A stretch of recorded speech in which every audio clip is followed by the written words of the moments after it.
오늘 우리에게 주신 하나님의 말씀은 출애굽기 33장 9절에서 11절 말씀입니다. 출애굽기 33장 9절에서 11절입니다. 하나님의 계시의 말씀을 제가 봉독하겠습니다. 경청하십시오. 모세가 회막에 들어갈 때에 구름 기둥이 내려 회막문에 서며 여호와께서 모세와 말씀하시니 모든 백성이 회막문에 구름 기둥이 서 있는 것을 보고 다 일어나 각기 장막문에 서서 예배하며 사람이 자기의 친구와 이야기함 같이 여호와께서는 모세와 대면하여 말씀하시며 모세는 진으로 돌아오나 눈의 아들 젊은 소정자 여호수아는 회막을 떠나지 아니하니라. 아멘. 감사합니다. 그래요. 우리 지난주에는 대면 예배 신청 3명을 들어왔는데 이번 주에는 6명 정도가 들어왔습니다. 한 주 만에 2배 부흥을 했어요. 그래요. 오늘 우리 대면 예배에 온 청년들 환영하고 싶어 합니다. 인준이가 오늘 인준이 어딨니? 화장실 갔다고? 걔는 그러니까 축복받을 운명이 아닌 거야. 그런 팔자가 아닌 거니까 버리세요, 그냥 이런 애들. 어쩔 수 없어, 이미. 잘 갔다 오라 그래, 알았죠? 예. 인준이 군대 간대요. 예. 축복은 이제 날라갔고요. 예. 그러니까 이 타이밍이 중요한 거예요. 야, 이삭하고 야곱이 말이야. 하나님께서 다 그 예배하심이 있는 겁니다. 그 타이밍에 야곱이 이삭이 하필이면 돌아보지 마. 버려. 예. 잘 갔다 오라 그래. 그러니까 하나님 예배하신 때와 타이밍을 잘 맞춰야 됩니다. 화장실을 가? 자식아. 그래요. 군대 간대요. 예. 이따 보면 인사해 주시고요. 잘 갔다 오라. 화요일날 간다고? 화요일에 입대한 다음에 어디로 간대? 몰라 그거는? 군대로 가겠지 뭐. 예. 군대가 똑같아. 그러니까는 예. 이따 인준이 보면은 인사해 주시고 잘 갔다 오라고 꼭 이렇게 축복해 주시면 감사하겠습니다. 예. 저 군대 갈 때 얘기했나? 나 청년 시절에 내가 군대를 이렇게 갔잖아요. 청년들이 나 군대 간다고 축복성을 불러줬는데 뭐 불러줬는 줄 알아요? 이렇게 좋은 날 아름다운 민식이 입대를 축하합니다. 뭐 이런 거 해줬으면 그랬습니다. 예. 짜증나고 그랬었는데 그렇습니다. 예. 그래요. 인준이 잘 갔다 오고 그래 몸 건강히 잘 다녀오십시오. 군대 가는 청년들 뭐 나는 전방으로 가기 싫습니다. 후방에 배치될 수 있게 해주세요라고 기도한 청년도 있고 뭐 이제 여러 가지 기도하는 청년들이 있는데 제일 중요한 거는 좋은 사람 만나는 겁니다. 예. 좋은 장교를 만나야 되고요. 좋은 선임병을 만나야 됩니다. 예. 어디를 가든지 전방에 있든 후방에 있든지 어디 가나 사람이 제일 중요합니다. 직장 생활도 마찬가지예요. 내가 어떠한 직종에 어떻게 취업하는지도 중요하지만 갑자기 단어가 생각이 안 나지? 그 직업을 하는 데 있어서 어떠한 사람이랑 같이 일을 하느냐도 중요합니다. 그래서 형님들 사랑하면 늘 좋은 사람 만날 수 있기를 기도하세요. 하나님께서 나한테 예비한 사람 만날 수 있기를 기도하시고 그러한 만남 속에서 또 우리 삶이 더 풍성해지고 즐거워집니다. 경기 수원 중부경찰서가 지난 언제지? 19일 지난달 19일이죠. 8월 19일까지 대략 1년 5개월 동안 어떠한 범죄를 저지른 39세 A씨를 검찰에 송치했답니다. 이 A씨가 저지른 죄는 뭐냐면요. 이 사람이 2019년 4월 1일부터 지난달 19일까지 2020년 8월 19일까지 대략 1년 5개월 동안 112, 119등에 전화를 걸어서 아무 말도 하지 않거나 출동해달라면서 위치를 말하지 않는, 그리고 끊는 장난 전화죠. 쉽게 말하면. 총 18,500차례를 했답니다. 18,500차례. 하루 평균 35건. 네. 1년 5개월 동안 18,500차례니까 하루 평균 35건 허위 신고를 한 혐의를 받은 겁니다. A씨. 수원에 사시는 39세 A씨. 이 사람이 수원시 장안구 자택에서 근데 왜 1년 되게 이해가 좀 안 가죠. 장난 전화면은 금방 전화 추적해서 쉽게 잡을 수 있는 거 아닙니까 했는데 왜 못 잡았는지. 왜 못 잡았냐면은 자기 집에서 아직 개통되지 않은 태블릿 PC를 갖고 긴급 전화 기능을 이용해서 범행을 했답니다. 머리 좋죠? 참 사람들 진짜 머리 쓰는 거 보면은요, 나쁜 짓 하려고 머리 쓰는 거 보면 대단합니다. 아직 개통되지 않은 태블릿 PC도 긴급 전화 기능은 된대요. 그러니까 그걸 갖고 장난 전화를 허위 신고를 한 겁니다. 이 기능은 통신장애가 발생하거나 뭐 미개통 등 정상적인 통화가 불가능한 경우에도 경찰에 신고할 수가 있답니다. 여러분 잘 알아두세요. 위급한 통화는 할 수 있다는 거예요. 그래서 경찰 112, 소방 119 신고를 비롯해서 간첩신고 113, 해양재난 122, 사이버 테러 118 신고를 할 수 있답니다. 이를 악용해서 112에 10,000건, 119에 8,000건, 방금 얘기한 나머지에 500여 건의 허위 신고를 했답니다. 대단하지 않습니까? 이 사람을 어떻게 잡았느냐? 네. 경찰들도 대단해요. 네.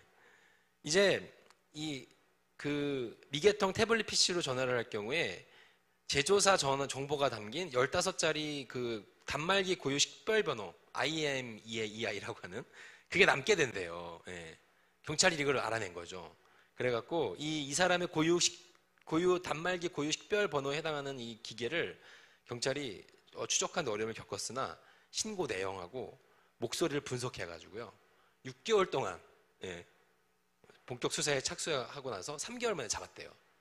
대단하지 않습니까? 대한민국 경찰 대단합니다. 예. 우리나라 치안이 참 안전한 나라예요. 그런데 이 사람이 왜 이런 범죄를 저질렀냐고 물었을 때 뭐라고 대답했는지 알아요? 도대체 1년 5개월 동안에 18,000여 건에 달하는 장난 전화 왜 했습니까? 라고 말했을 때 이 사람이 뭐라고 얘기했는지 압니까? 이렇게 얘기했답니다. 그냥 다른 사람하고 대화하고 싶었어요. 라고 했답니다. 네. 그냥 다른 사람하고 얘기하고 싶었습니다. 라고 범행 동기를 이야기했다는 거죠. 대화하고 싶었답니다. 대화. 그만큼 뭐예요? 주변에 대화할 사람이 없었다는 거죠. 뭔가 좀 슬픈, 조금 짠한 범행 동기입니다. 그렇지만 어쨌든 범행은 범행이니까 불구속 송치됐다고 합니다. 우리 살면서 많은 대화를 하죠. 그렇지 않습니까? 청년들? 일주일 동안 여러분들 얼마나 많은 대화를 했습니까? 얼마나 많은 사람들 만났어요? 일주일 동안 내가 가장 많이 만난 사람은 누구고 내가 가장 많이 나랑 대화한 사람은 누굽니까? 혹시 집에 있는 강아지랑 대화 제일 많이 했어요? 네? 고양이랑 대화 제일 많이 했습니까? 네. 개 말고 동물 말고 사람 중에서 대화 정말로 대화한 사람 얼마나 됩니까? 여러분 일주일 동안 지금 머릿속에 스쳐가는 많은 얼굴들이 있을 겁니다. 가장 많이 대화한 사람을 내부로 봤으니까. 근데 여러분 그 사람들 외에 목사니까 목사님 같은 질문 하나 하겠습니다. 여러분 일주일 동안 하나님이랑 얼마나 많은 대화했습니까? 일주일 동안 나는 예수님 얼마나 많이 찾았습니까? 한 주간 삶 동안에 얼마나 나는 성령님하고 교제했습니까? 얼마나 자주 대면했습니까? 비대면 예배를 우리가 계속 드리고 있습니다. 대면 예배 한정적으로 50명 채우고 있습니다.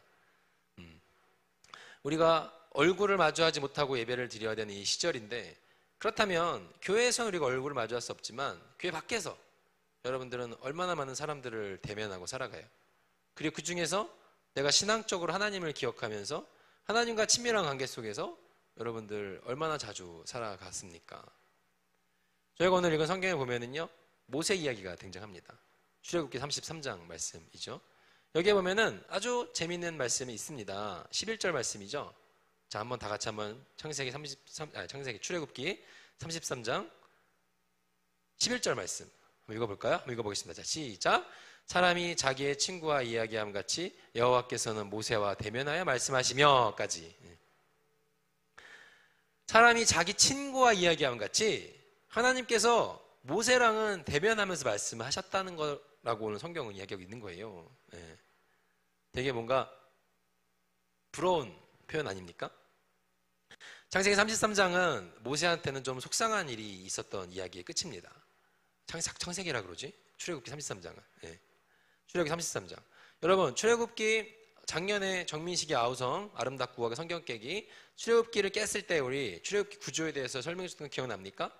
당연히 기억나지 않겠죠. 예. 출애굽기를 보면은 출애굽기 총 40장까지 있는데 40장 33장은 어떠한 이 에피소드 끝에 있는 내용인가 하면은 모세가 출애굽기에서 제일 중요한 거는 모세의 시내산 등정이 제일 중요하다고 말씀드렸습니다. 모세가 시내산에 몇 번 올라갔는지가 중요해. 그걸 알아야 출애굽기 구조가 보입니다. 몇 번 올라갔다고 얘기해줬죠? 몇 번? 자, 지금 내가 얘기해주고 있지 않습니까? 그 세 번 그래요. 닭발처럼 얘기해주고 있잖아요. 세 번. 예. 세 번 올라갔습니다. 출애굽기에서 모세가 시내산에 세 번 올라간 게 중요해. 왜 중요하냐면은 모세가 시내산에 한번 올라갔다 내려오면 하나님의 말씀이 쏟아졌습니다. 하나님 율법이 쏟아졌어요. 1차 등정 19장에서 합니다. 19장에서 1차 등정하고 나서 20장에 뭐가 나옵니까? 10계명이 나옵니다. 구약 율법의 핵심. 중요해. 모세의 3차 등정. 1차, 2차, 3차 등정이 중요합니다. 그런데 자, 등정하고 내려오면 막 율법이 쏟아져. 막 종교에 관한 법, 막 종에 관한 법, 막 배상에 관한 법 이런 것들이 막 나옵니다. 21장, 10계명도 나오고. 2차 등정 올라갔다 나와서 또 이제 회막을 만드는 법들이 쏟아집니다. 회막을 이렇게 만들어 저렇게 만들어라 어떻게 해라 저렇게 해라 이걸 막 합니다. 그런데 3차 등정이 34장인데 요 다음이에요.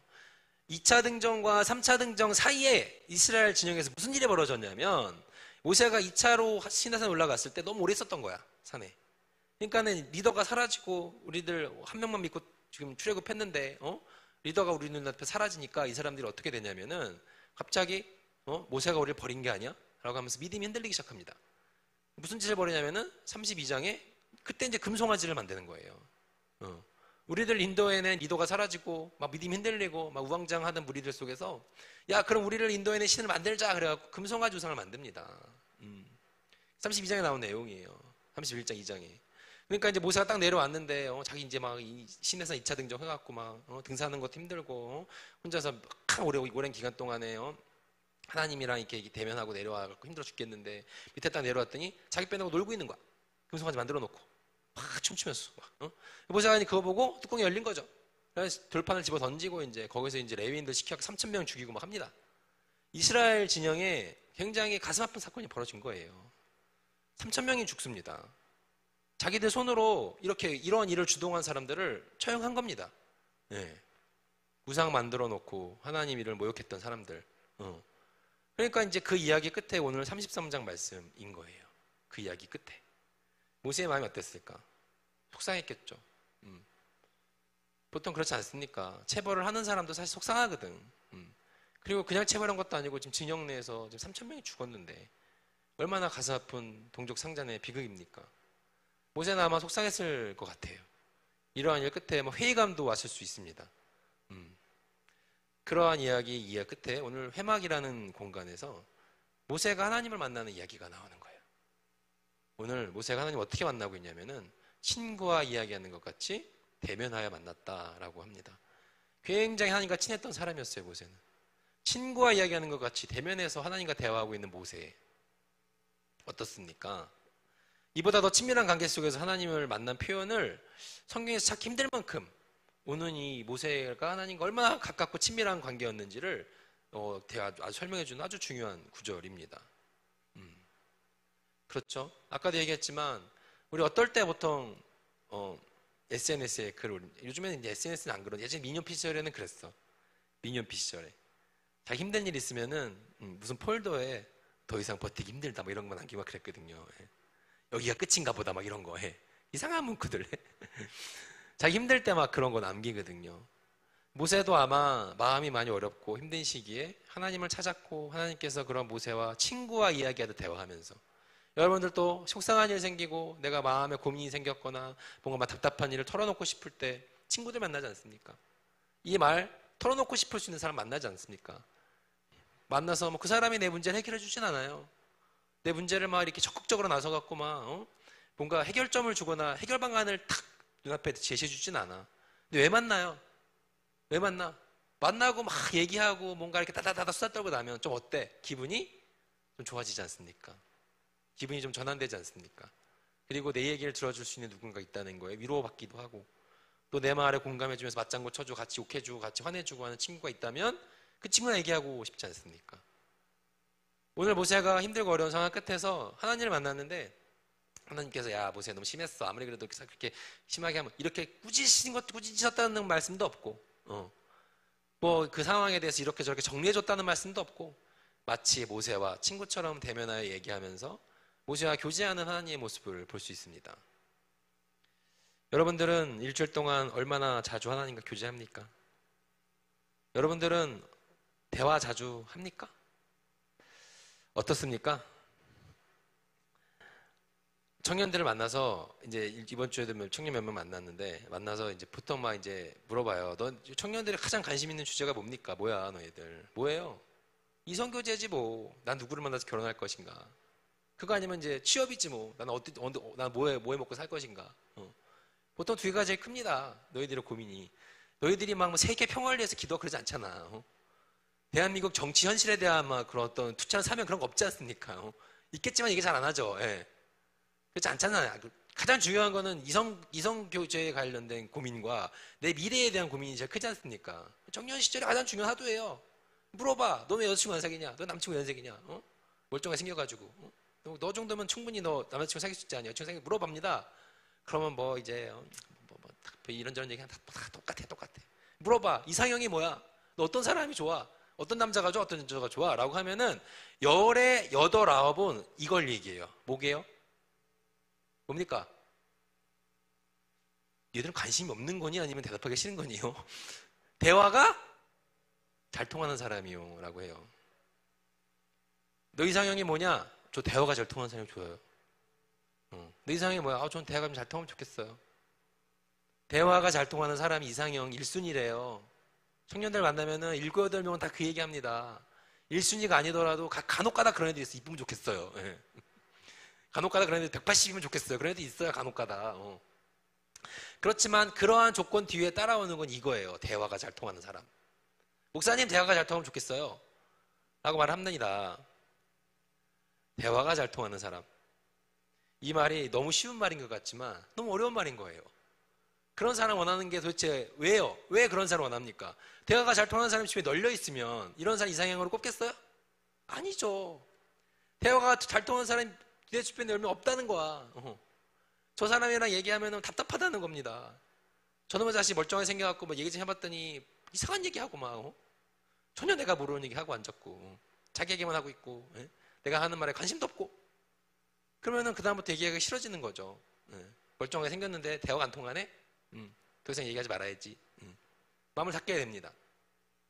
대화가 잘 통하는 사람이 주변에 흔치 않다는 것은 무슨 이유입니까? 찾기가 어려워요.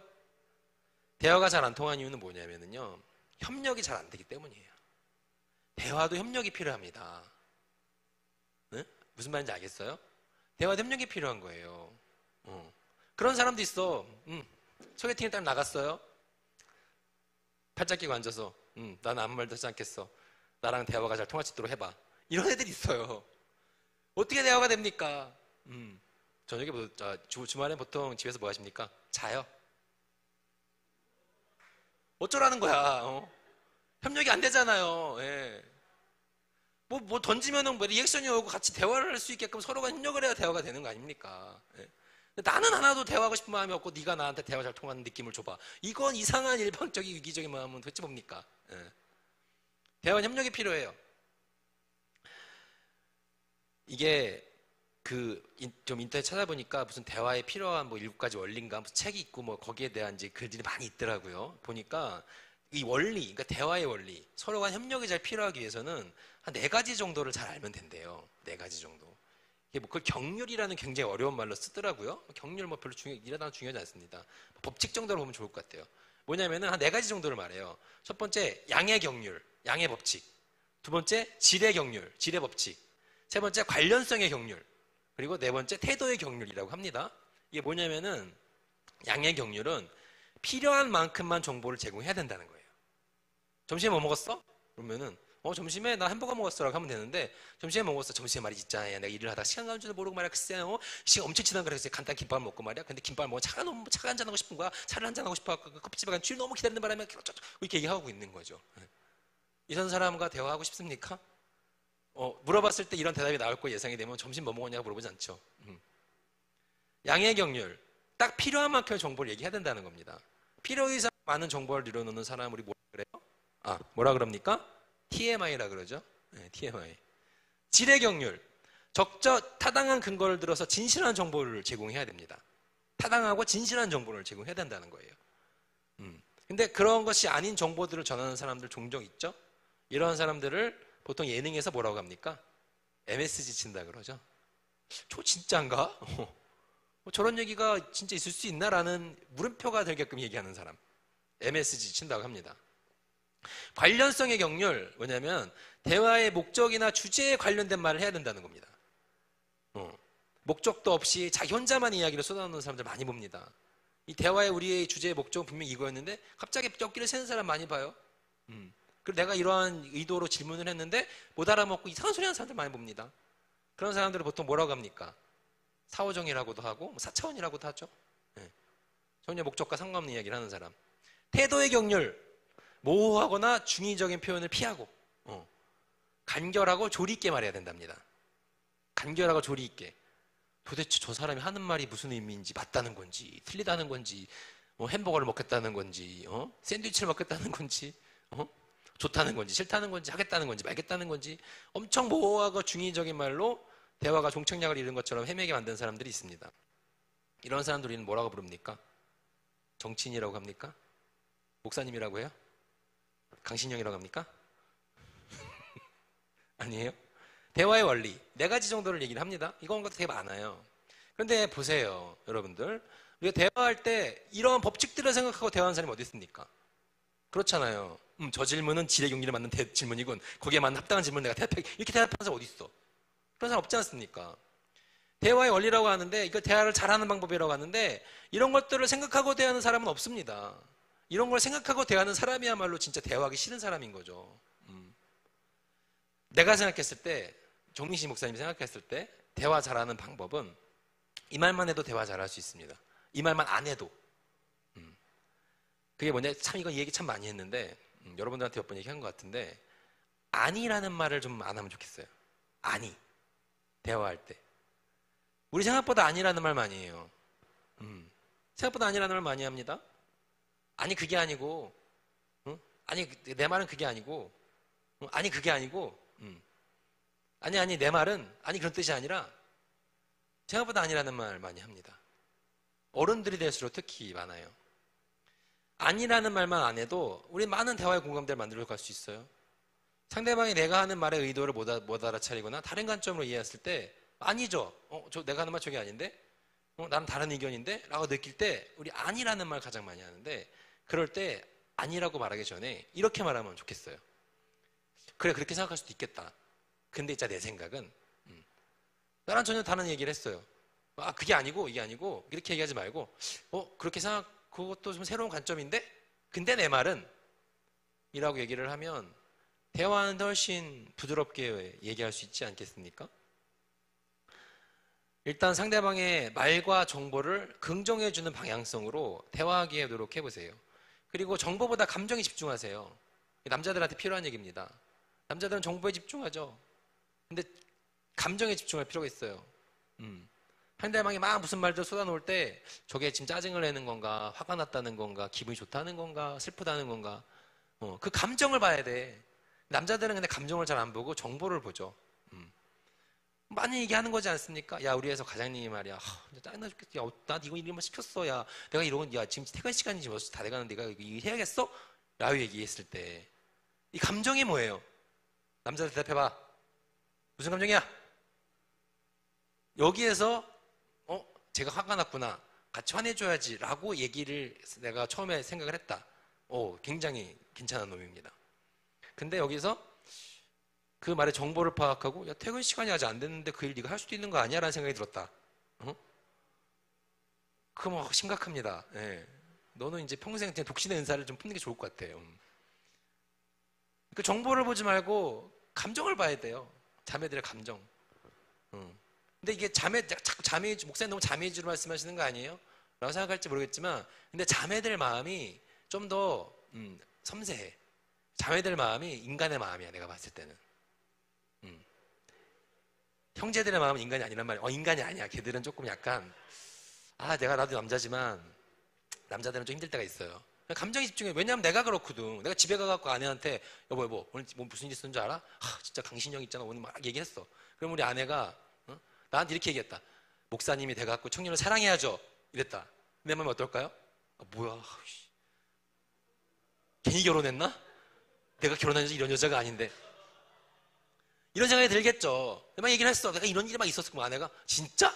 야, 걔 어쩜 그래? 이렇게 얘기를 해주면 그게 옳고 그름을 떠나서 잘했고 나 잘못했고 떠나서 그래 얘기를 해주면 내 기분이 좋아져요. 일단 내 마음을 우리 아내가 이해해 주니까.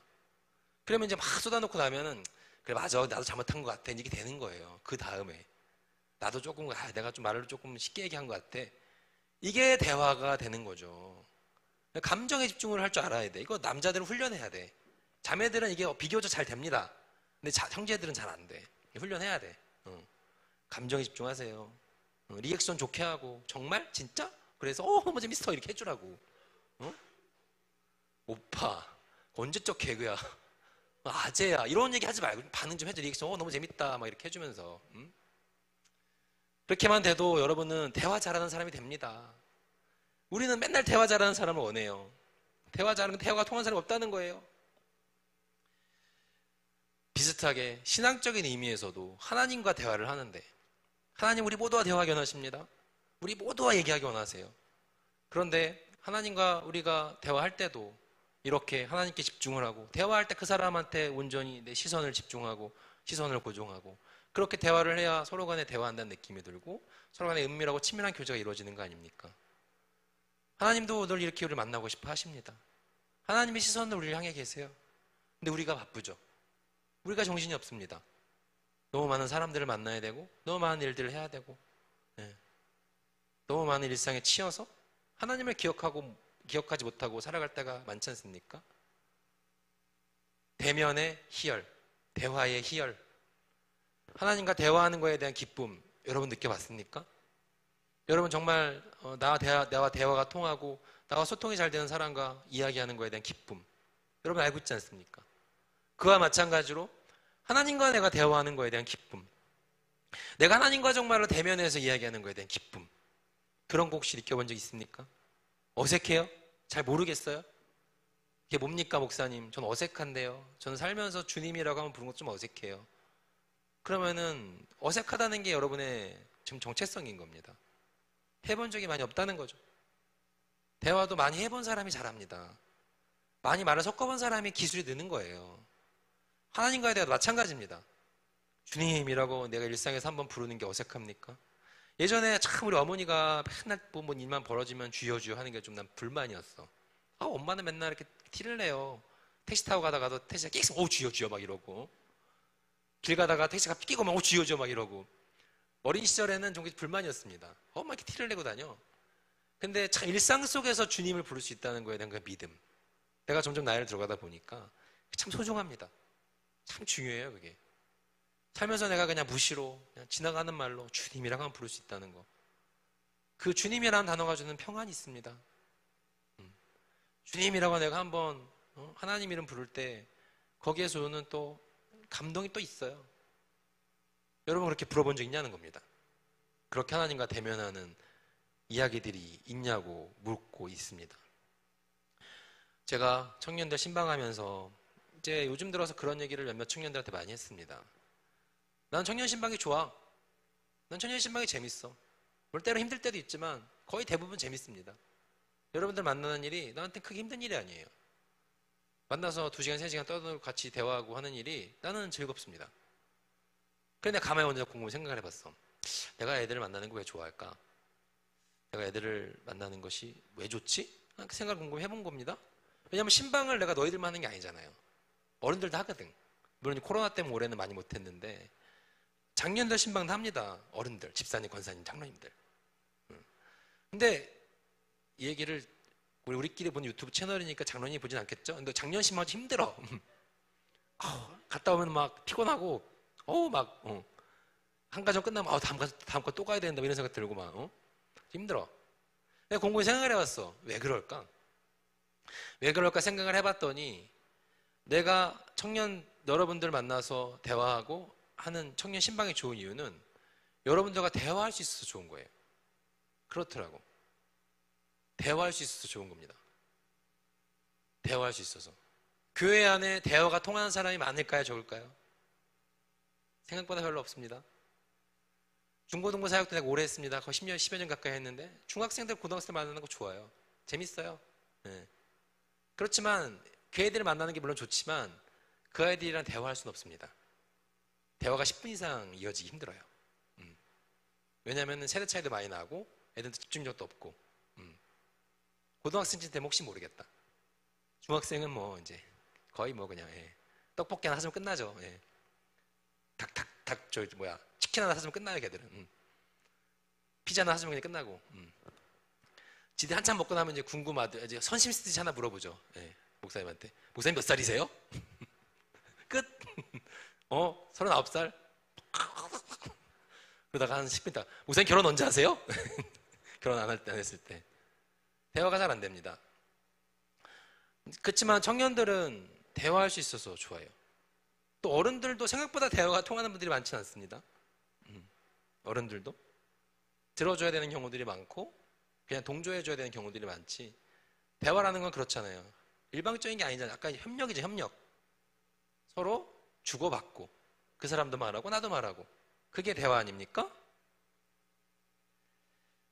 청년들이 좋은 이유는 대화할 수 있어서 좋아요. 함께 이야기할 수 있어서. 하나님이 좋은 이유도 저는 그렇습니다. 소통할 수 있으니까. 하나님과 이야기할 수 있으니까 좋습니다. 세상에 많은 종교가 있어요. 기독교뿐이 아니라 불교, 힌두교, 이슬람교 많은 종교가 있습니다. 그런데 모르겠어요. 내가 다른 종교는 내가 심취해 본 적이 없어서 내가 모르겠는데 뭐 부처님하고 은밀한 교제를 나누고 있어요. 이렇게 얘기하는 사람 난 본 적이 없는 것 같아요. 여러분들은 있어요? 저는 힌두교 신인과 늘 친밀한 은밀한 교제를 나누고 있습니다. 이런 얘기를 좀 들어본 적 있습니까? 별로 없는 것 같아. 그런데 우리 기독교는 하나님과 신과 절대자와 인격적으로 소통하고 교제할 수 있는 이러한 신학을 갖고 있는 종교입니다. 기독교가 갖고 있는 장점이고 힘입니다. 저는 그래서 하나님이 좋습니다. 그것이 하나님을 좋아하는 이유가 돼야 돼요. 오늘 말씀 속에 등장하는 모세, 하나님과의 끈끈한 관계가 있습니다. 친구와 이야기하듯이 대화할 수 있었던 모세. 여러분들도 하나님과 이러한 교제의 통로를 이어갈 수 있기를 소망합니다. 대면의 희열을 느끼면 좋겠습니다. 대면의 희열. 이 얘기를 하고 설교를 마무리하겠습니다. 좀 부끄러운 말일 수 있지만 좀 최근에 제가 기도 시간이 좀 들었습니다. 새벽 기도 시간이. 이제 새벽 기도 이제 전임 목사로서 사역을 시작하고 새벽 기도를 꾸준하게 해왔는데 나는 지금 이렇게 철야에 기도한 스타일이었거든.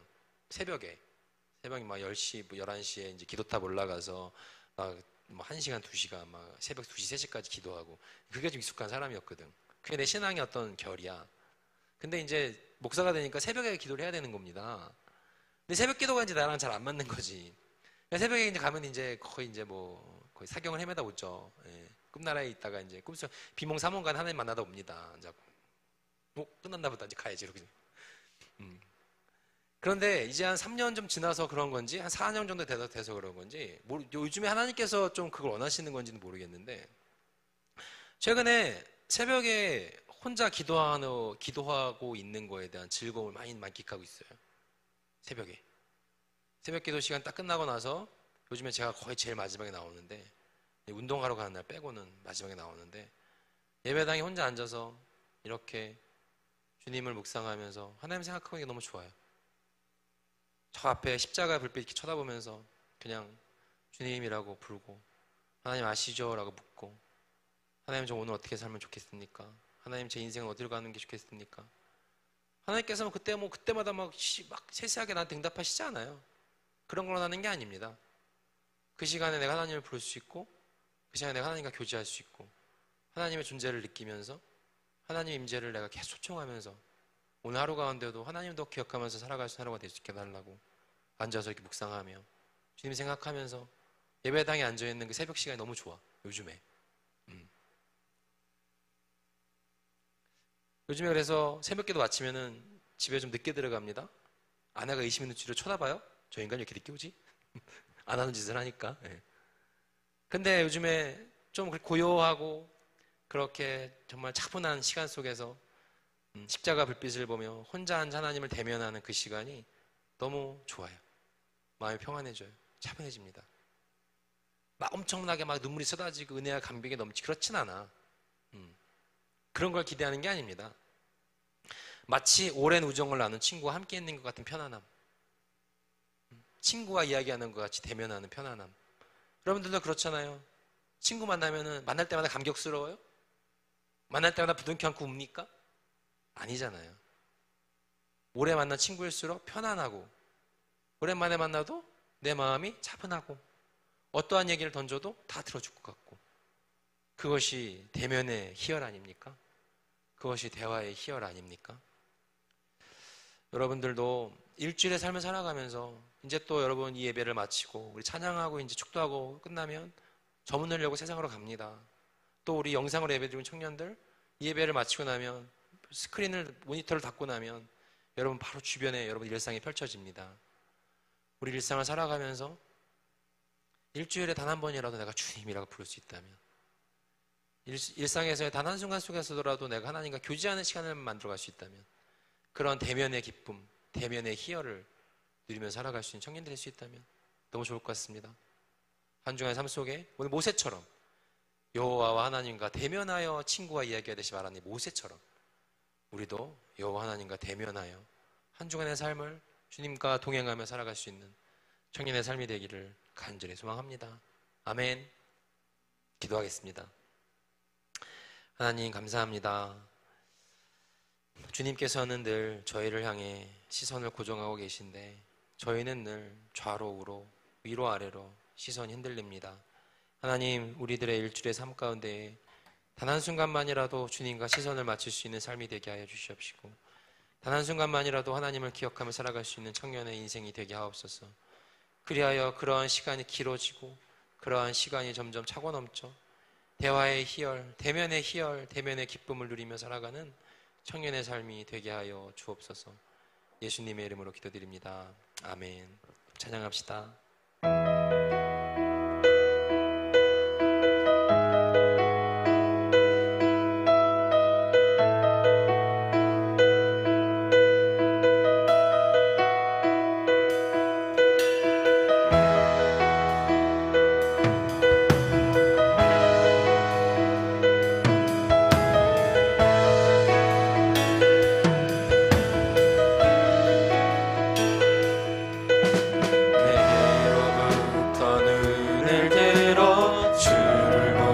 시작할 때 주의 일을 보겠네. 내 작은 마음 돌이키사 하늘에 꿈꾸게 하네. 주님을 볼 때 모든 시선을 주님께 드리고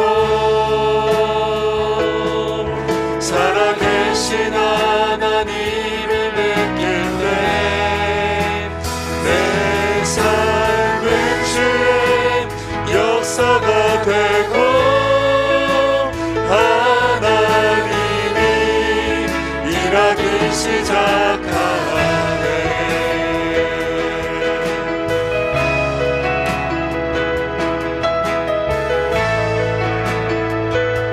자, 함께 우리 고백하며 나아가도록 하겠습니다. 성령이 나를 변화시켜 모든 무력 사라질 때 주의 일을 보겠네. 황폐한 땅 한가운데서 황폐한 땅 한가운데서 주님을 알게 되니 주님을 볼 때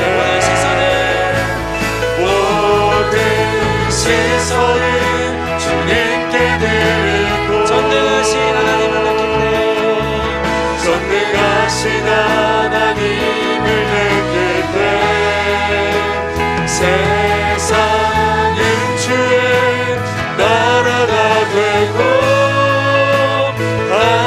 하나님이 일하기 시작하네. 모든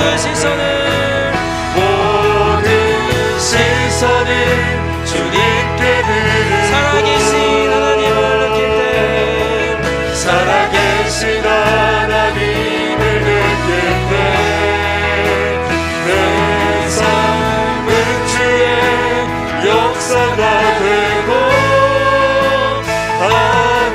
하나님이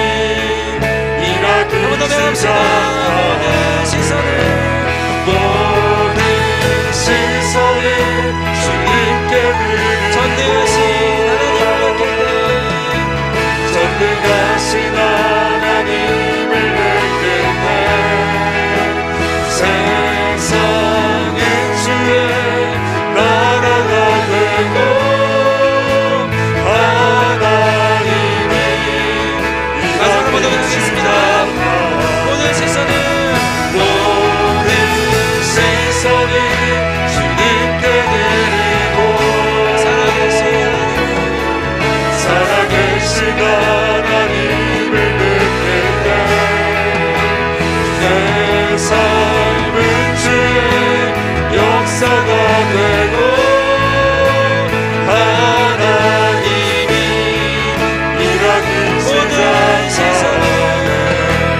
모든 시선이 주님께 전능하신 하나님을 느낄 때 전능하신 하나님을 느낄 때 세상은 주의 나라가 되고 하나님이 일하기 시작하네. 우리 이 시간 함께 기도합시다. 눈을 감아볼까요? 가정에 계신 청년들도 눈을 한번 감아봅시다. 그리고 눈을 감았지만 내 마음의 시선을 하나님께 맞춘다고 한번 생각해 보십시오. 지금 내 마음에 여러 가지의 혹시 생각들이 갈라져 있습니까? 머릿속에 여러 가지 이야기들이 떠오르고 있어요? 다 제하해 버리시고 주님을 한번 떠올려 보십시오. 내가 어디서 본 성화도 괜찮고 아니면 내가 생각하는 주님의 이미지도 괜찮습니다. 모든 상관없습니다. 이 시간 내 마음의 중심을 하나님께 한번 집중해 보는 겁니다. 내 안에 살아계신 주님을 한번 찾아보십시오. 하나님 바로 거기 계십니다. 여러분 마음속에 계십니다. 여러분 생각 속에 계십니다. 나의 시선을 이 시간 내 마음속에 계신 주님께 한번 집중해 보시기 바랍니다.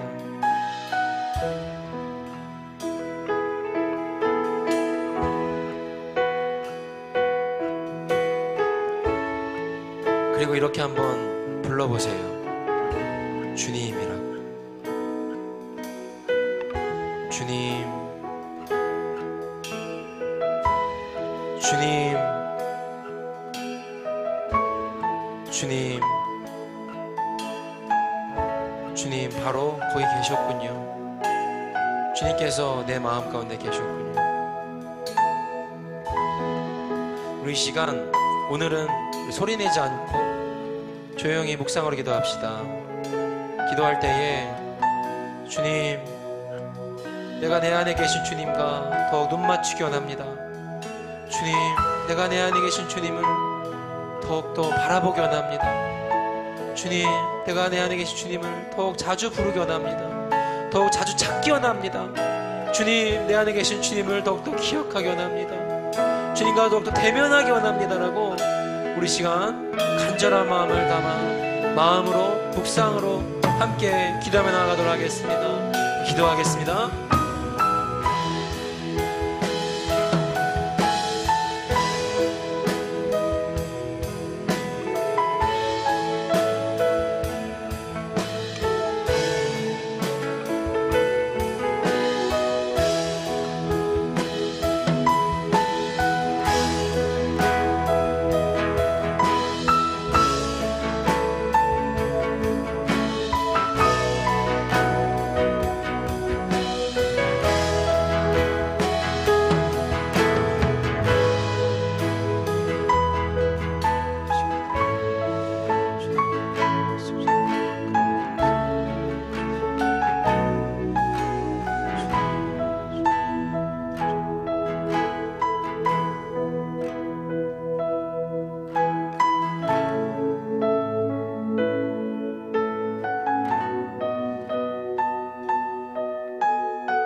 주님, 내 안에 계신 주님을 기억합니다. 주님, 이제 일주일을 살아가는 삶 속에서 하나님을 더욱더 생각하며 나아가는 우리들의 삶이 되게 하여 주옵소서. 내 안에 계신 주님을 모른 척하고 외면하는 것이 아니라 주님께서 거기 계셨음을 기억하며 주님의 이름을 부르며 주님과 얼굴을 대면하며 그러한 주님과 대화하며 살아갈 수 있는 기쁨과 희열을 느끼는 청년의 삶이 되게 하여 주옵소서. 여호와는 내게 복을 주시고 너를 지키시기를 원하며 여호와는 그의 얼굴을 내게 비추사 은혜 베푸시기를 원하며 여호와는 그 얼굴을 내게로 향하여 드사 평강 주시기를 원하노라. 이제는 주 예수 그리스도의 은혜와 하나님의 사랑과 성령의 교통하심이 나의 모든 시선을 하나님께 고정하여 하나님과 대면하는 삶의 기쁨과 희열을 누리기를 소망하는 이 자리에 모인 소풍나우스 청년, 함께 인터넷으로 예배드리는 모든 소풍나우스 청년들에게 이제로부터 영원까지 영원히 함께 하시기를 간절히 축원하옵나이다. 아멘.